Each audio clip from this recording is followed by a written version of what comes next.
राजनांदगांव पत्रिका से खेमराज वर्मा की रिपोर्ट। आप भी देखें खनिज विभाग से जुड़ा हुआ मामला अवैध उत्खनन का।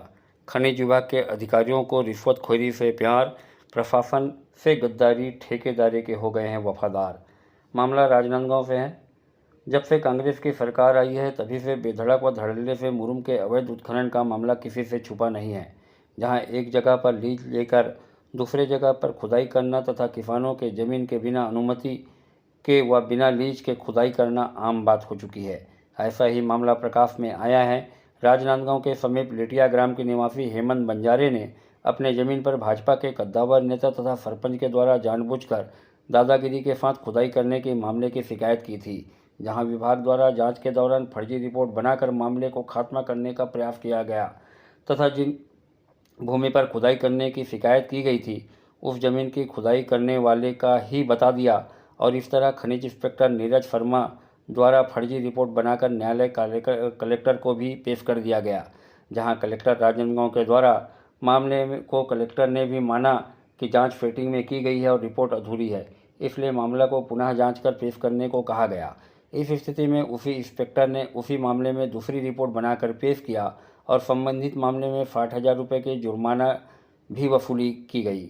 मामले में सूचना का अधिकार द्वारा मिली जानकारी के मुताबिक संबंधित मामले में संबंधित आरोपीगण ने मुरुम उत्खनन को नहीं किया जाना बताया, लेकिन विभाग के आदेश के मुताबिक 60,000 रुपये जमा कर दिए।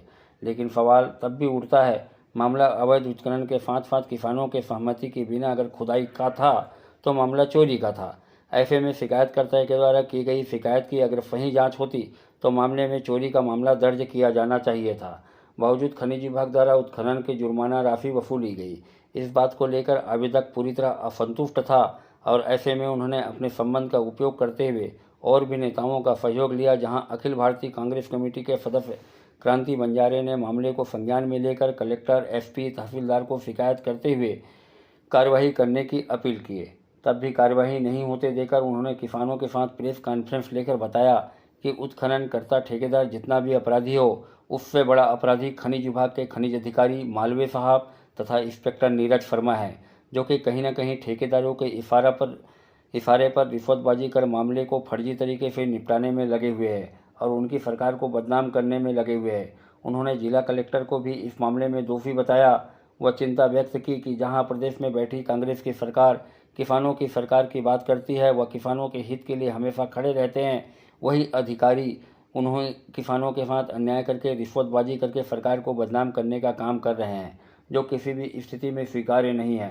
संयोग से राजनांदगांव जिले में कांग्रेस पार्टी के बड़े नेता देवेंद्र यादव का भी दौरा था। जहां एक पत्रकार द्वारा इस मामले में सवाल पूछे जाने पर उन्होंने बताया कि इस बारे में उसे कोई जानकारी नहीं है और अगर ऐसा है तो गलत है। उन्होंने कहा कि अगर इस तरह कोई वाकयात हुई है तो कार्यवाही जरूर की जाएगी, लेकिन उन्होंने बताया कि सरकार उनकी है तो प्रशासन भी उनकी है और उनके कार्यकाल में इस तरह का कोई अपराध नहीं किया जा रहा है। मतलब साफ है, बड़े नेता इस बात को बखूबी जानते हैं कि ज़मीनी स्तर पर जो अपराध हो रहे हैं, जो साफ नज़रों पर दिखाई देता है, उन्हें उन्हीं की सरकार के द्वारा सह दिया जा रहा है। इन संभावनाओं को नहीं नकारा जा सकता। आप भी देखिए वीडियो।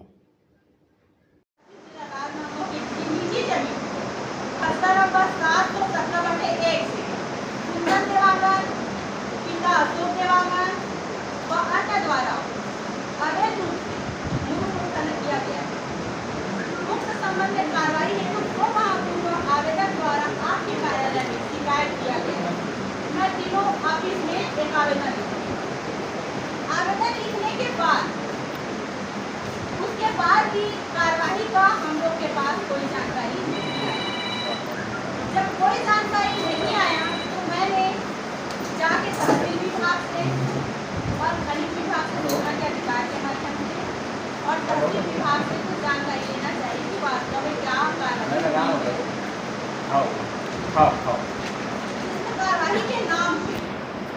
कार्रवाई के नाम पे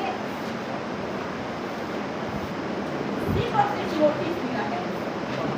नोटिस मिला था जिसमें पंचनामा हुआ है, जिसमें स्पष्ट रूप से पंचनामा में और तहसीलदार महोदय को राजस्व निरीक्षक अधिकारी ने जो आवेदन प्रस्तुत किया है उसमें लिखा है, उसको एक पॉइंट में बता देती हूँ आपको।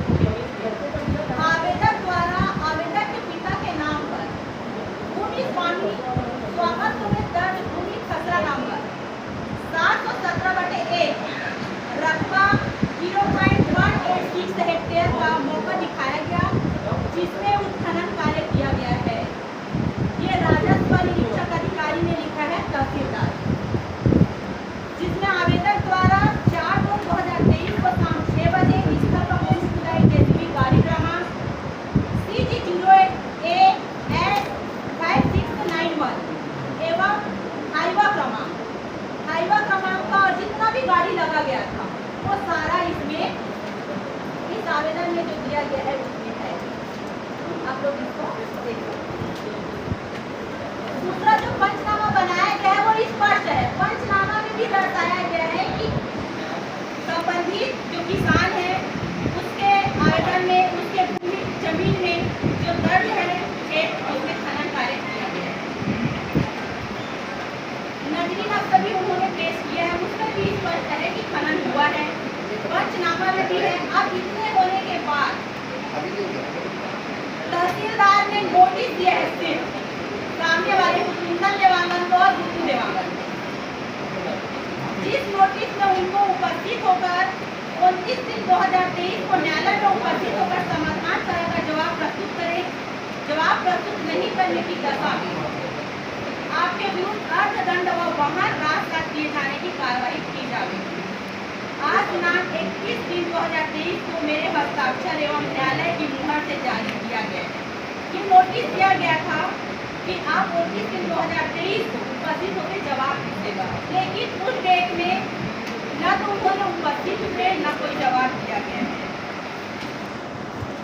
जिसमें 29/3/2023 को समय मांगा गया है, तो समय के नाम पर 1 महीना बाद उसको उपस्थित होकर 11/4/2023 को फिर से उनको उपस्थित होकर जवाब देना था, लेकिन 11/4/2023 को भी उपस्थित उन लोग नहीं हुए हैं जवाब के लिए। जिसमें फिर से उनको समय दिया गया 27/4/2023 की डेट में आपको उपस्थित होकर जवाब पेश करना है। जिसमें जवाब के नाम पर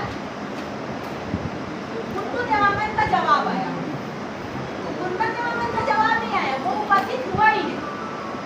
गुड्डू देवांगन का जवाब आया, जिसमें जवाब में उन्होंने कहा कि शिकायतकर्ता द्वारा झूठा व राजनीतिक इच्छाद्वेष से साजिश के तहत शिकायत किया गया। हम मुरुम उत्खनन नहीं करते हैं, हमारे गाड़ी से मुरुम उत्खनन नहीं होता है और नहीं हम मुरुम उत्खनन किया गया, हमारे कारण किया गया। जबकि पंचनामा में स्थल निरीक्षण में पटवारी प्रतिवेदन में ये स्पष्ट आ गया है कि आपने संबंधित किसान 17/7/17/1 में आपने खनन किया है। ये प्रतिवेदन में भी आ गया है। जिसमें उन्होंने जवाब में ये भी कहा कि श्रीमान मुख्य खनिज अधिकारी जिला राजनांदगांव द्वारा राजनीतिक दबाव में अवैध उत्खनन को प्रकरण बनाकर 2 ट्रकों पर कार्रवाई कर लालबाग थाना राजनांदगांव में खड़ा किया गया, जिसका बैंक के माध्यम से खनिज विभाग ने 60,000 अवैध भूमि उत्खनन चालान कटाने के बाद दोनों ट्रकों को खनिज विभाग द्वारा छोड़ा गया। मैंने खनन नहीं किया, फिर भी दबाव में मेरे गाड़ी को पकड़ा गया और 60,000 अवैध भूमि के नाम पे मुझे लिया गया। ये जवाब दिया गुड्डू देवांगन। ये झूठा जवाब दिया गया है, जबकि उनके द्वारा खनन किया गया है जो पटवारी प्रतिवेदन में पंचनामा में ये साबित होता है। इन्होंने और इसके पक्ष में खनिज विभाग और प्रशासन इसको बचाने के नाम पर फिर से मैं बोलना चाहूंगी कि हमारे सरकार भूपेश बघेल किसानों के सरकार है, किसानों के प्रति संवेदनाशील है। वो भूपेश बघेल जी को और उनके सरकार की छवि को धूमिल करने के लिए प्रशासन इसमें लगी हुई है। राजनांदगांव जिले में अवैध खनन जोरों पर है और इसमें साठ-गांठ करके संगठन करके और इन लोगों से सहमति बना के संरक्षण देके विभाग इसमें लगी हुई है मिली भगत। ये सिर्फ और सिर्फ आदरणीय भूपेश बघेल जी की छवि को धूमिल करने की कोशिश किया जा रहा है। ये प्रत्यक्ष उदाहरण आज किसानों के साथ देखा गया। फिर से मैं आती हूँ अगला पॉइंट। मैंने सूचना का अधिकार लगाया खनिज विभाग में कि अब तक इसमें क्या कार्रवाई की गई है और क्या कार्रवाई हमको जानकारी दिया जाना चाहिए। आवेदन के नाम पे कोई जानकारी नहीं मिली। जब मुझे सूचना के अधिकार लगाए तो सूचना के अधिकार से जो जानकारी मिला उसको भी आज आप लोगों के बीच में रखना चाहूँगी। सूचना के अधिकार में ये नीरज शर्मा जो जांच करता है